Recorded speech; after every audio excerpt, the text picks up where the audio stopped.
qui arrivent et qui sont rapidement rejoints par nos 3 otaries.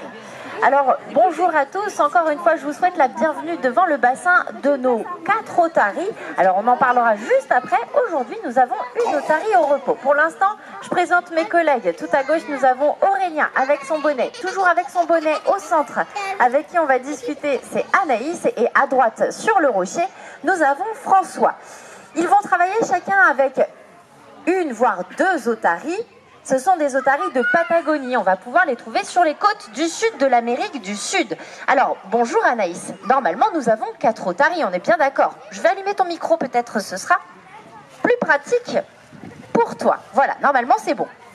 Exactement Julie, c'est mieux avec le son. Alors bonjour messieurs, dames et bonjour Julie. Comme tu peux le voir, aujourd'hui nous allons vous présenter 3 otaries, mais il faut savoir, on a 4 otaries ici, donc des otaries de Patagonie. La dernière, elle se trouve dans le petit bassin, c'est Aramis, et aujourd'hui, il ne travaille pas avec nous. Alors je vais vous présenter tout d'abord Julie, ces dames, bien évidemment, hein. On va être galant. Donc tout d'abord, la plus petite, qui est la plus jeune, qui a 5 ans, c'est Ella, l'otarie que je suis en train de caresser. Alors Ella, elle fait à peu près 110 kilos, et pour la reconnaître, elle est un petit peu plus blonde que les autres, et elle a un nez un petit peu plus court, mais c'est vrai que de loin, c'est vraiment très difficile de différencier les 2 femelles. D'ailleurs, je vais vous présenter la deuxième, c'est Nora, qui se trouve juste ici.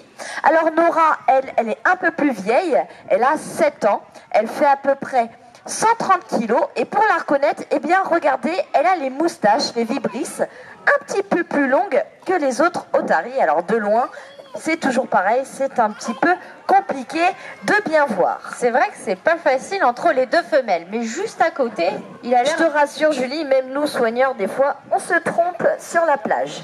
J'imagine bien. Notre dernière otarie, c'est Porthos, voilà, qui vient de nous rejoindre. Alors vous avez vu, elle est beaucoup plus grosse, c'est notre mâle dominant.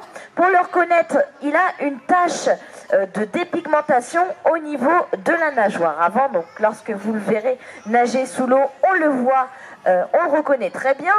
Porthos, lui, il fait déjà plus de 260 kilos et il a le même âge que Nora, donc l'otarie qui est tout en haut, qui est en train de bâiller. Il a 7 ans. Oui, il est déjà beaucoup plus gros. Alors comment ça se fait qu'il soit plus gros que ça ? Alors c'est totalement normal, hein, c'est pas parce que Porthos il mange mieux à la cantine.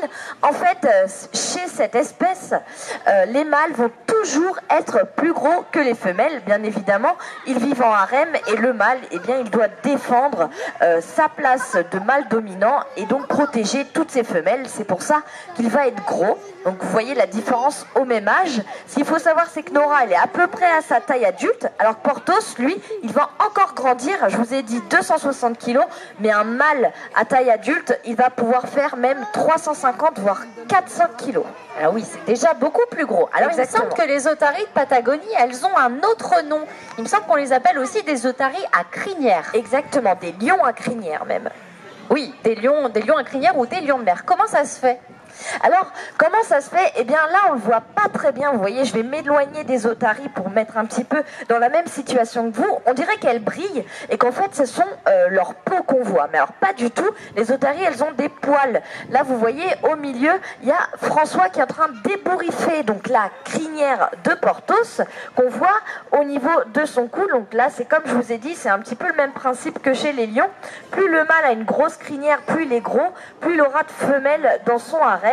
Et donc on le voit principalement chez les mâles patagoniens. Chez les femelles, il n'y a pas vraiment de crinière, mais là Aurélien est en train de vous montrer un rebousse-poil qu'on voit donc bien que c'est pas la peau, que c'est bien des poils que les otaries ont. Merci beaucoup pour ces informations. Alors oui, dimorphisme sexuel entre les mâles et les femelles, donc vraie différence visible, même si ici c'est des jeunes otaries qu'on vous présente. 5 ans et 7 ans, c'est assez jeune, hein. Elles vont pouvoir vivre dans la nature jusqu'à 20 ans en captivité, c'est plus de 30 ans qu'elles vont pouvoir vivre. Donc ils ont encore du poids à prendre, de la crinière à prendre également. pour être de beaux mâles adultes séduisants auprès des femelles. Alors justement, je vous parlais tout à l'heure d'un nourrissage qui est agrémenté de ce qu'on appelle un entraînement médical. Encore une fois, on ne fait pas de spectacle ici à proprement parler. L'objectif, c'est de garder un maximum de comportement naturel de nos animaux. Malgré tout, on est en captivité et quotidiennement, il va falloir qu'on vérifie la bonne santé et le bien-être de nos animaux. Et ça va passer par des soins et par des petits check-up réguliers. On apprend aux otaries à coopérer pour effectuer des déplacements, adopter certaines positions ou se laisser manipuler pour effectuer des examens vraiment à visée médicale.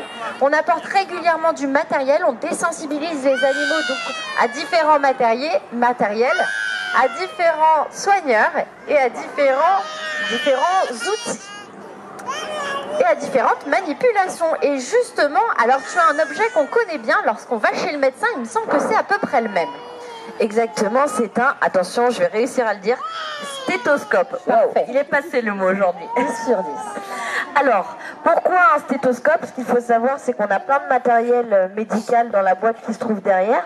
Mais les animaux, si jamais on ne les habitue pas à avoir un stéthoscope, une seringue, une éponge, le jour où on a besoin de leur faire un soin, ils vont en avoir peur. Donc là, je vais vous montrer un exemple de ce qu'on fait tous les jours. Les animaux, ils ont tellement l'habitude que pour eux, c'est un objet complètement banal. Donc je vais le faire avec Porthos. Je vais jouer le rôle du vétérinaire aujourd'hui, donc je vais m'approcher. François, c'est bon pour toi? Et je vais toucher Porthos, vous voyez. Et là, je peux entendre les battements de son cœur. Alors je peux le toucher partout, hein, c'est pas forcément que pour entendre le cœur, c'est également pour juste habituer les animaux à les toucher avec des objets bizarres sur toutes les parties de leur corps. Alors ça a l'air facile comme ça, hein. Mettre un petit stéthoscope sur la poitrine d'un animal, mais quotidiennement, il me semble que vous faites quand même pas mal d'examens, pas mal de simulations également. Oui, exactement. Alors là, on vous a montré quelque chose évidemment très facile. Nous, on va aller beaucoup plus loin. Alors, on va faire en général une fois par mois une prise de sang sur chacune de nos otaries.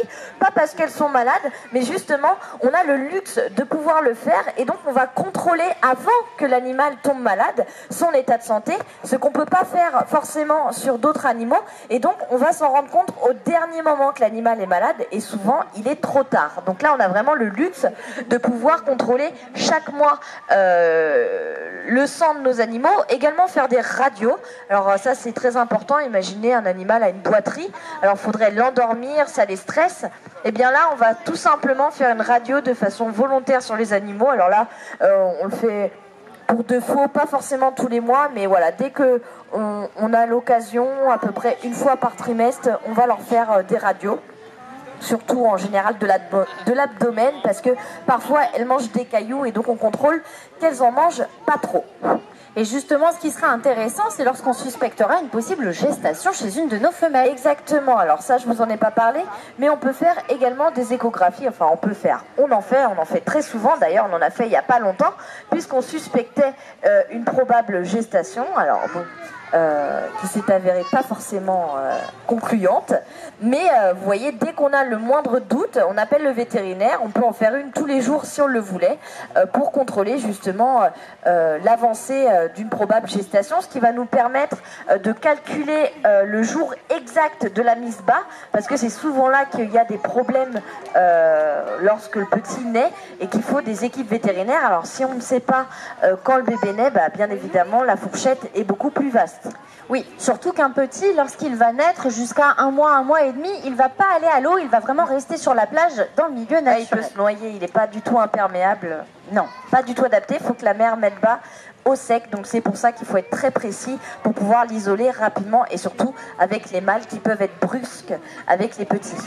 Donc vous voyez là, cette coopération, elle se ferait vraiment de la manière la plus simple. Là, vous ne l'entendez pas forcément, mais les soigneurs, ils parlent énormément aux otaries et à chaque consigne orale est associé un exercice en particulier. Là, vous pouvez voir qu'Aurélien, il travaille avec 2 otaries en même temps. Les 2 otaries connaissent les consignes. Elles savent que là, la consigne, c'est de se mettre sur le dos, de présenter le ventre, ce qui permet à Anaïs de venir toucher, palper. Ça, c'est une position typiquement qu'on utilise pour faire comme Anaïs Anaïs vous le disait, des échographies. Alors avant d'arriver à une vraie échographie, ça a été vraiment un travail de longue haleine, hein. Il a fallu déjà que les otaries acceptent de se mettre sur le dos pour pouvoir montrer leur ventre. C'est la partie la plus fragile, donc il faut vraiment avoir une confiance absolue en ses soigneurs pour présenter son ventre.